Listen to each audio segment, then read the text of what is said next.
Hi, this is Nathaniel Gage, and this is my discussion post for telling the story of postbellum America. John Robinson was born in Fort Worth, Texas in 1861, the son of William Robinson, who was a small landowner and rancher. By the age of 7, Robinson began assisting his father and older brother with ranch work. The Robinsons' economic base was cattle ranching, and Robinson describes how the ranchers in the area helped keep track of each other's cattle and combat thieves and rustlers. Robinsons sold their cattle primarily to drovers, who bought local cattle and sold them in other markets. John Robinson worked for the Hamilton Ranch for 6 years. He then began working for the federal government. As he noted, I received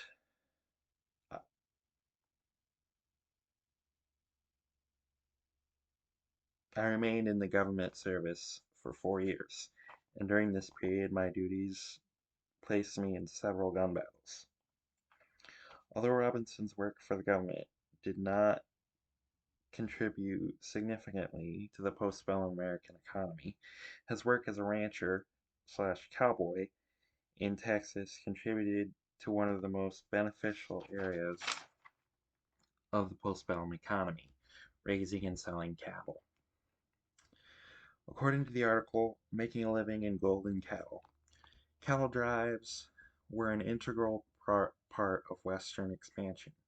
Cowboys worked long hours in the saddle, driving hardy longhorns to railroad towns that could ship the meat back east. Robinson's experience in the cattle market seems to be almost a stereotypical story of the cowboy life. He even mentions driving cattle to Kansas from Texas, a now well-known and common idea accepted among historians. The cattle drives Robinson took part in contributed a great deal to the growing Midwest economy. However, driving cattle was not the only way cowboys made a profit. As David Galenson notes, in most cases, drovers bought horses for the drive in Texas, then sold them in Kansas. A common practice was to buy more horses than were necessary for the drive, fatten the horses on the trail, and sell them for higher prices in Kansas. It was around the time that Robinson and his family became involved in the cattle business that Westerners began to collect the roaming cattle on the Texas range because the railroad arrived and made transport to eastern markets possible. Robinson described how his father collected stray unbranded cattle and added them to his herd, and how he did not sell them because he anticipated higher prices later, likely when the railroad arrived. Robinson's story also includes him telling of how people doubted his father for moving out west and buying land, how nobody thought small family like that could make it.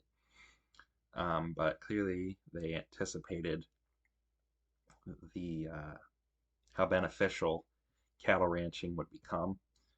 Perhaps they had some inside knowledge that the railroad would be arriving soon, although Robinson never mentions anything like that in the interview that I took these quotes from. But his story is similar to many others, thousands, maybe millions of people who contributed to the uh, southwestern ranching economy. Thank you.